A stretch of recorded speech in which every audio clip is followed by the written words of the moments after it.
Hi hello ಎಲ್ರಿಗೂ ನಮಸ್ಕಾರ. ಇವತ್ತಿನ ಸ್ಪೆಷಲ್ ಬಂದು ತವಾ ಫಿಶ್ ಫ್ರೈ. ಬನ್ನಿ ಹೇಗೆ ಮಾಡೋದು ನೋಡ್ಕೊಂಬರೋಣ. ನಾನೊಂದು ಸ್ವಲ್ಪ ಫಿಶ್ ತೊಗೊಂಡಿದ್ದೀನಿ. ಚೆನ್ನಾಗಿ ಅದನ್ನು ತೊಳೆದು ಸೈಡಿಗೆ ಇಟ್ಕೊಂಡು ಅದಕ್ಕೆ ಬೇಕಾಗಿರುವಂಥ ಇಂಗ್ರೀಡಿಯೆಂಟ್ಸ್ ನೋಡೋಣ.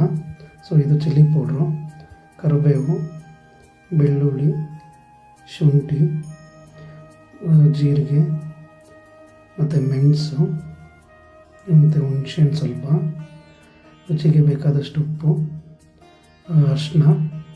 ಸೊ ನಾನಿಲ್ಲಿ ನಿಮಗೆ ಬರೀ ಕೊರಿಯಂಡರ್ ಪೌಡರ್ ತೋರಿಸ್ತಾ ಇದ್ದೀನಿ. ಸೊ ನೀವು ಗರಂ ಮಸಾಲೆನೂ ಹಾಕ್ಕೊಂಡು ಚೆನ್ನಾಗಿ ರುಬ್ಕೊಬೇಕು. ಸೊ ನಾನು ಆಲ್ರೆಡಿ ಮಸಾಲೆ ರೆಡಿ ಮಾಡಿಟ್ಟಿರೋದಕ್ಕೋಸ್ಕರ ನಿಮಗೆ ಸ್ವಲ್ಪ ಮಸಾಲೆ ತೋರಿಸ್ತಾ ಇದ್ದೀನಿ. ಸೊ ಯಾವ ಥರ ಮಾಡ್ಕೋಬೇಕು ಅಂತ ನೀವು ಕ್ವಾಂಟಿಟಿ ನೋಡಿಕೊಂಡು ಅದನ್ನು ಹಾಕ್ಕೊಬೋದು. ಸೊ ನೋಡಿ, ನಾನು ಈ ಥರ ಮಸಾಲೆ ರುಬ್ಬಿಟ್ಕೊಂಡಿರೋದನ್ನ ಅಪ್ಲೈ ಮಾಡಿದ್ದೀನಿ ಒಂದೊಂದೇ ಸ್ಲೈಸ್ಗೆ. ಈ ಥರ ಸ್ಲೈಸ್ನ ರೆಡಿ ಮಾಡಿ ಇಟ್ಕೊಂಡು ಸೊ ನೀವು ಮಿನಿಮಮ್ ಒಂದು 30 to 40 ಮಿನಿಟ್ಸ್ ನೀವು ಮ್ಯಾರಿನೇಟ್ ಮಾಡ್ಕೋಬೇಕಿದು. ಸೊ ಆವಾಗಲೇ ಮಸಾಲೆ ಚೆನ್ನಾಗಿ ಹಿಡಿಯೋದು ಅದಕ್ಕೆ.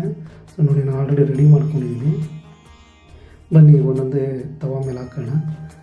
ಸೊ ನೋಡಿ, ನೀವು ಮನೇಲಿ ದೋಸೆ ಮಾಡ್ತಿರಲ್ಲ, ಅದಿದ್ರೂ ಸಾಕು, ನಡೆಯುತ್ತೆ. ಸೊ ಎಣ್ಣೆನ ಚೆನ್ನಾಗಿ ಅಪ್ಲೈ ಮಾಡಿಕೊಂಡು ತವಾ ಮೇಲೆ ಫಸ್ಟು, ಆಮೇಲೆ ಒಂದೊಂದನ್ನೇ ಈ ಥರ ರೋಸ್ಟ್ ಮಾಡ್ಕೊಬೇಕು. ಸೊ ಅದ್ರ ಮೇಲ್ಗಡೆ ನೀವು ಎಷ್ಟು ಎಣ್ಣೆ ಹಾಕ್ತೀರೋ ಅಷ್ಟು ರುಚಿ ಬರುತ್ತೆ. ಮಸಾಲೆ ಇದೊಂದು ಸತಿ ಟ್ರೈ ಮಾಡಿ ನೋಡಿ, ಸೂಪರಾಗಿದೆ.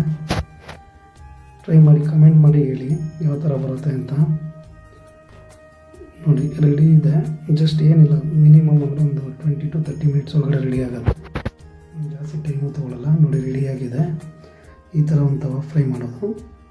ಬಟ್ ಟೇಸ್ಟ್ ಮಾಡಿ ನೋಡಿ, ಸೂಪರಾಗಿರುತ್ತೆ. ನಾನಿವತ್ತು ಟೇಸ್ಟ್ ಮಾಡಿದ್ದೀನಿ, ತುಂಬ ಚೆನ್ನಾಗಿ